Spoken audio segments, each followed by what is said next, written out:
Senator Susan Collins is in panic mode following her decision to acquit Donald Trump on both articles of impeachment, which included abuse of power and obstruction of Congress. Now, remember, she is facing a tough re-election race in Maine, and she's noticed that she's made some statements about impeachment that are gonna hurt her. Namely, the statement that just getting the impeachment process started, the impeachment investigation started. Donald Trump has already learned his lesson, but it doesn't really appear that's the case. And she was called out on it in this next clip. You said that you believe that the president had learned a lesson from this process, from this impeachment, and yet he continues to say he did nothing wrong. He is likely to take a victory lap tomorrow. Will something in you be disappointed if you never see any evidence that he has learned a lesson, or if he does something like this again? Very much so. I hoped that the president would have learned from the fact that he was impeached by the House, even though I think that was a partisan move.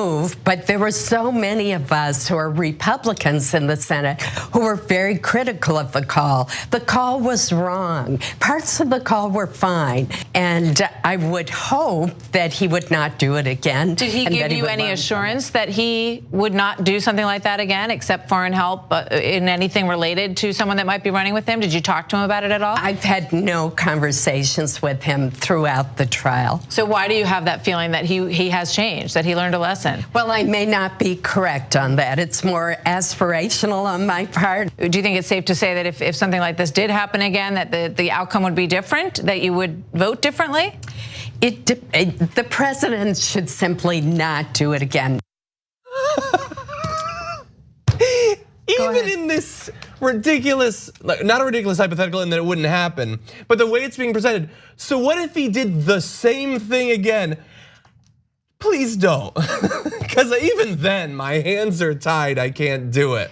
Parts of the call were fine. It's like stealing the money was wrong, but parts of the trip to the bank were okay. It's so funny because I was gonna use the same analogy. I was, but I'm glad that you did. No, it's true. I mean, there was criminal intentions in that call. That's the whole point of that call being, it wasn't even the verbatim transcript of the call. It was a summary of the call that Donald Trump thought was perfect. And even that showed what he was trying to do, which was to coerce a foreign government to announce an investigation into Donald Trump's political rival in the 2020 election, Joe Biden. That's what he did. Yeah. That is against the law. And by the way, she admits in that interview that what he did was wrong. Not a good look when you acquit him. Yeah, and so will he learn his lesson? Well, you didn't convict him. You're saying that you're not gonna, even if he does it again. And the Republican senators are now pushing for an investigation in America into Hunter Biden and Joe Biden. So he's getting what he wanted, indeed. He's getting everything that he wanted. And she still was like, well, it's aspirational, I hope that he'll learn. Even though he kept saying every step along the way he didn't do anything wrong. When he was asked specifically about her comments earlier this week, implying that he'd learned something, he was like, no, I didn't do anything wrong. So it's time for another Lincoln Project ad. Have her repeatedly saying, I think he's learned, and then him saying, perfect call, did nothing wrong. Totally. She's either too naive, too stupid, or too dishonest to hold that position. I mean, yes, the Lincoln Project probably will do that, but more importantly, her Democratic opponents should put out some ads. JR should make it. Yeah, we should. It would be great. So I have to go to this final video featuring Susan Collins, because now she's crying about how people are leaving her mean voicemails about her terrible decision to acquit a criminal president. Take a look. The angry voicemails that you have received at your office from constituents over this difficult decision that you just made. Let's play those. Wow, what a vile piece of garbage you are, Susan Collins. I sure hope you didn't breed. I sure hope you don't have children or grandchildren, because their future's You are a traitor that you support people like Vladimir Putin and Donald Trump. You're going to lose, Susan Collins. You're going to lose. You're just a little for Donald Trump.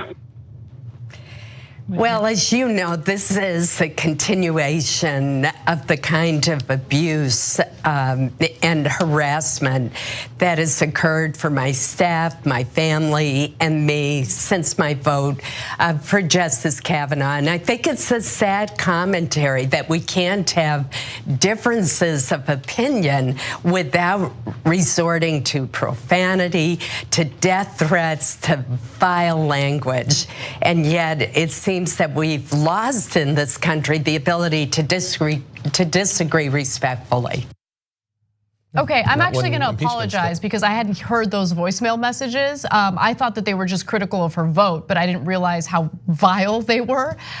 So I don't agree with that kind of abusive language toward anyone, even people I disagree with. So Yeah, don't do the breeding thing and stuff like that. I didn't like that. It's that wasn't weird okay. that Martha McCollum is like, here, come on my show. By the way, now listen to these. These people hate you. Yeah. They really hate you. Now listen to these and respond. That Yeah. was weird.